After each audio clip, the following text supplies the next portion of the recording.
பிரியா வா போலாம். ஷர்மி ஒரு நிமிஷம். இவ்வளவு பெரிய விஷயம் நடந்திருக்கு என்கிட்ட சொல்லவே இல்லை. நீ சொன்னியா? அந்த அண்ணன் தான் கேட்டாங்க. நிஜமாலே வேற ஊருக்கு போறியா? இன்னும் 3 வீக்ஸ்ல நாங்க இந்த ஊர்ல இருந்து கிளம்பிடுவோம். பெல் அடிச்சிச்சு, கிளாஸ் டைம் ஆச்சு. நான் அப்புறம் பாக்குறேன். என்ன இவ? என்ன நடக்குது, என்ன பண்றது ஒன்னும் புரியலையே. ஹே ராகுல், என்னாச்சு? ஷர்மி இந்த ஸ்கூலை விட்டு போறா. அவங்க அப்பாக்கு டிரான்ஸ்ஃபர் கிடைச்சிருக்கான். ஒரே கோவமா வருது. இது எதுவுமே அவன் கிட்ட சொல்லவே இல்லை தெரியுமா? அவ ஃப்ரெண்டு சொல்லிதான் எனக்கே தெரியுது. கேட்டா பேசாம வர போறா.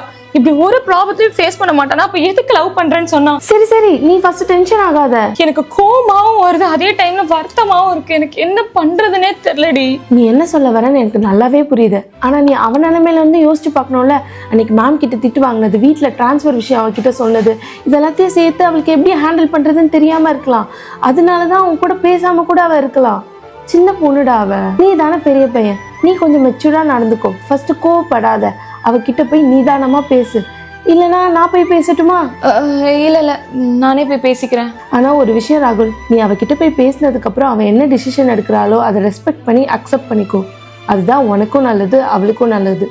புரிஞ்சுப்பேன்னு நினைக்கிறேன். யாத்ரா சொல்றதும் கரெக்ட் தான். ஆனா ஷர்மியா லைஃப்ல இல்லைன்றத எப்படி என்னால அக்செப்ட் பண்ணிக்க முடியும்?